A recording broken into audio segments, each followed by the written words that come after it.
surrender, abandonment, and extension of tenancies. Section 54 to Section 64.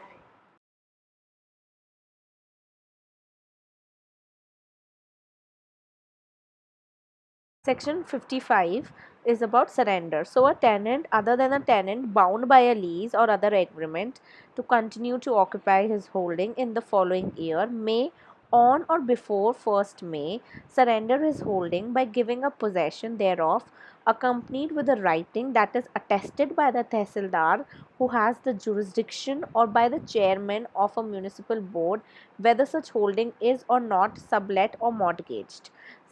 Now section 56 is about the notice that is to be to notice to the landholder. So previously to any surrender under section 55, the tenant so surrendering shall send to his landholder a registered notice of his intention to do so at least 30 days before 1st May of any year, and unless such notice is sent, the tenant shall be liable to the landholder for the rent of the holding for the agricultural year next following the date of the surrender. Proviso for this is that the tenant shall not be so liable in respect of any period during which the holding is let to another tenant or is taken by the landholder into his own use or cultivation. Subsection 2. Nothing in this section shall affect any arrangement by which a tenant and his landholder may agree to the surrender of the whole or a portion of a holding,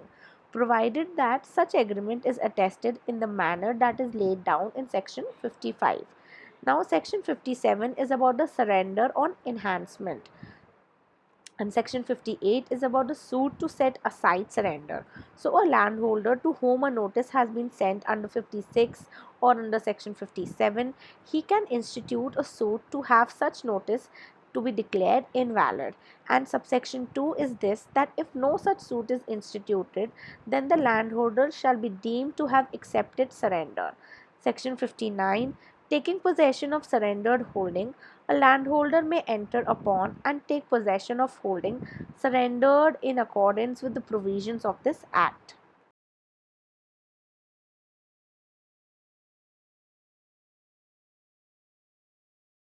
Now, section 60 is about abandonment. So, subject to the provisions of subsection 2 and 3, a tenant who ceases to cultivate and leaves the neighborhood shall not lose his interest in his holding if he leaves in charge thereof. So, if he is leaving it in charge, then he will not be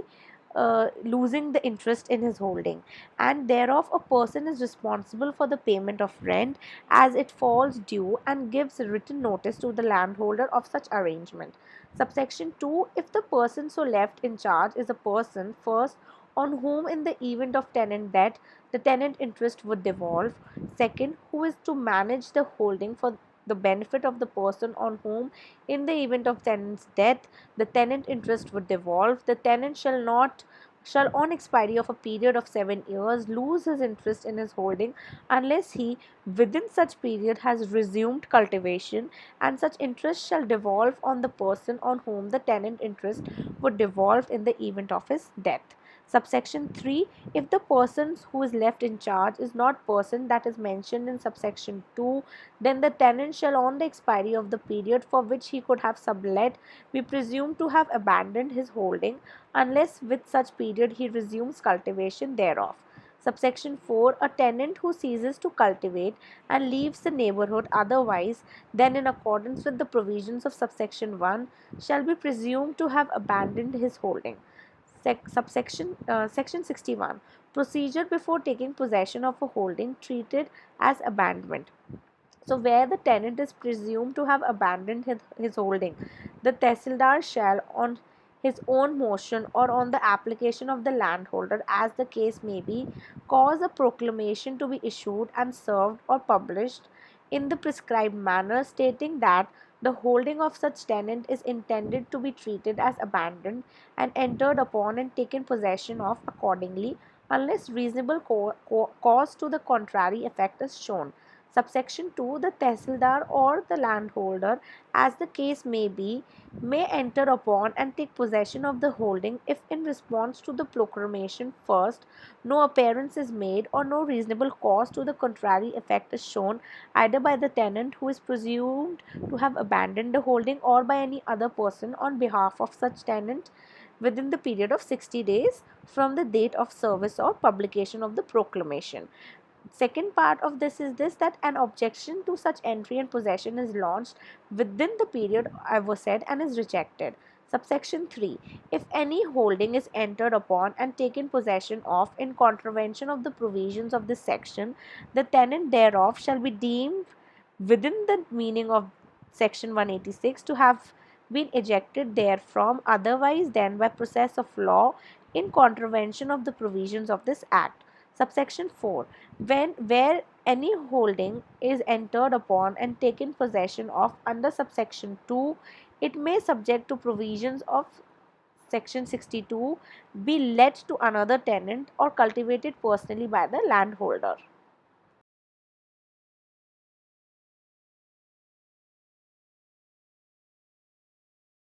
Section 62 is the rights of tenants presumed to have abandoned their holding. So nothing that is contained in 60 section or 61 section, it will affect the right of tenant ceasing to cultivate and leaving the neighborhood on account of some widespread calamity such as drought, famine, epidemic, or the other some other reasonable cause to regain possession of his holding in the manner within the period and subject to the conditions that are specified in subsection 2.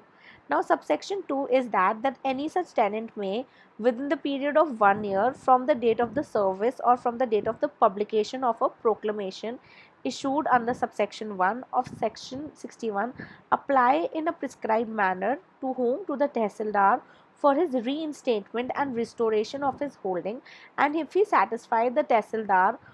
that he has left the neighborhood on any such account or for any such reason as specified in subsection 1, then possession over the holding are entered upon and take possession of under subsection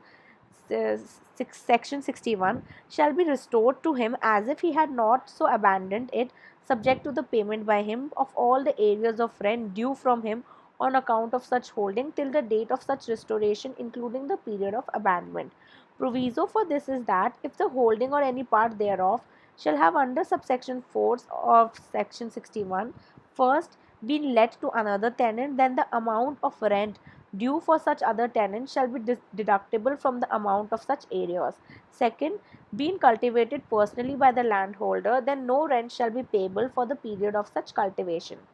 Now, section 63 is the tenancy when extinguished. So, the interest of a tenant in his holding or part thereof, as the case may be, will be extinguished first when he dies, leaving no hire entitled to the merit in accordance with the provisions of this act, when he surrenders or he abandons in accordance with the provision of this act, when his land has been acquired under the Land Acquisition Act 1894.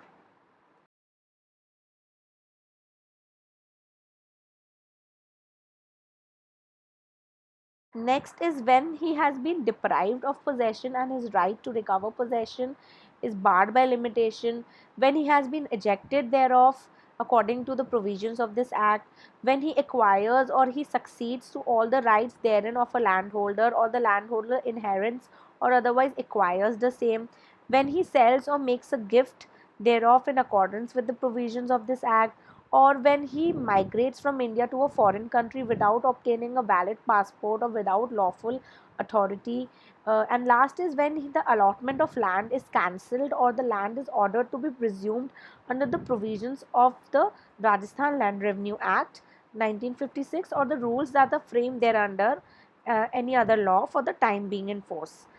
Subsection 2 is that the extension of the interest of a tenant shall operate to extinguish the interest of any subtenant holding under him.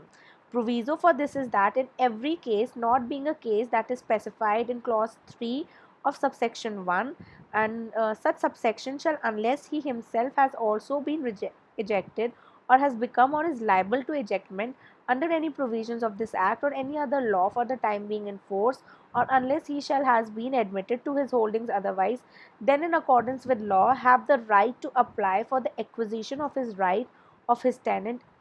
in chief in such holding and in improvements therein on payment of compensation determinable in accordance with sections 30, 23, 24, 25. Section 64 is talking about the vacation on extension. So, except